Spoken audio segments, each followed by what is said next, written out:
విక్రమ్, ఆ దుర్మార్గులు పేద ప్రజల భూములు కబ్జా చేసింది కాకుండా లాయర్ గారు కోర్టులో వాదిస్తున్నారని ఆయన గారిని అతి దారుణంగా చంపేశారు.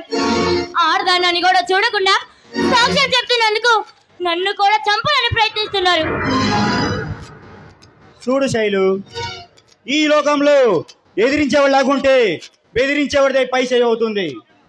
ఈ రాజధానిలో ఈ రాక్షసులు ఆగడానికి అడ్డు చెప్పేవాడు లేడు. అందుకే వాళ్ళ ఆటలు ఇంకా సాగుతున్నాయి. చూడు విక్రమ్, వాళ్ళు అసలే నరరూప రాక్షసులు. అలాంటి రక్తం తాగే రాక్షసులతో మనం ఎంతైనా జాగ్రత్తగా ఉండాలి. శైలు, ప్రశ్నించేవాళ్ళు లాగుంటే పాలకులు మారరు, నిందించేవాళ్ళు లాగుంటే ఈ దుర్మార్గులు ఎప్పటికీ మారరు. ఈ పేద ప్రజలకి మంచి జరగాలంటే నాలాంటి పోలీస్ ఆఫీసర్ కడుపు బిగించగా తప్పదు శైలు.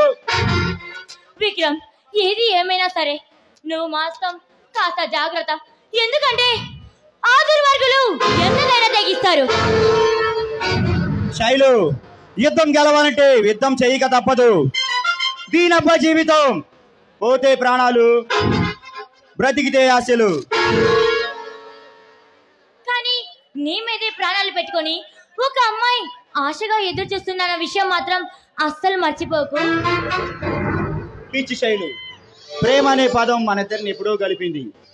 మనుషులు వేరైనా మనసులు ఒకటని నిరూపించింది. అలా కలిపిన మన బంధాన్ని ఆ భగవంతుడు కూడా వేరు చేయలేదు. విక్రమ్, ఇలా నీ గుండెలపై వాలి నీ కబుర్లతో కాలక్షేపం చేయాలని కోరికగా ఉంది. అయితే డ్యూటీకి డుమ్మా కొట్టి డేటింగ్ మొదలు పెడదాం శైలు డార్లే. అబ్బా పో అమ్మా, నాకు సిగ్గేస్తుంది.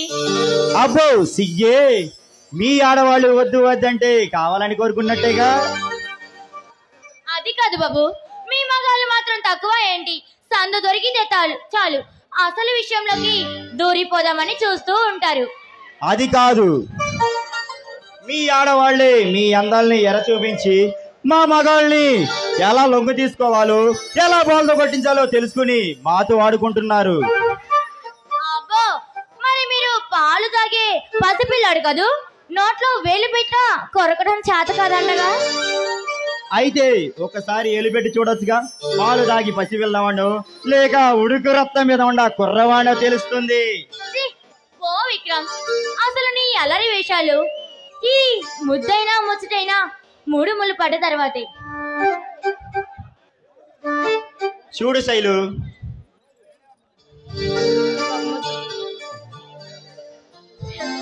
అర్థమైన దానివి అడగకుండానే ఈ అల్లరి బుల్లోడికి ఎర్రటి పేదాలతో చక్కెర లాంటి చక్కని ముద్దు ఒకటి ఇవ్వచ్చుగా. చూడు విక్రమ్, నువ్వు ఈ అల్లరి వేషాలు పిచ్చి చేష్టాలు ఎందుకు వేస్తున్నావో నాకు అర్థమైందిలే. ఆయన ముద్దైనా ముచ్చటైనా పెళ్లి తర్వాతే. అయితే మనం రేపే పెళ్లి చేసుకుందాం. ఇంత సడన్ గా పెళ్ళేంటి విక్రమ్? రేపు అమ్మ ఫౌండేషన్ స్థాపించిన రోజు. అదే రోజు మన పెళ్లి రోజు కూడా కావాలని నా కోరిక శైలు. విక్రమ్, అమ్మ ఫౌండేషన్ స్థాపించి ఎంతో మంది అనాథ పిల్లలకు ఆసరాగా నిలుస్తున్నావు. నీ కోరిక నేను కాదను. రేపే మన పెళ్లి. రేపు 10కి టెంపుల్లో కలుద్దాం శైలు. సరే వెళదాం పద, డ్యూటీ టైం అవుతుంది.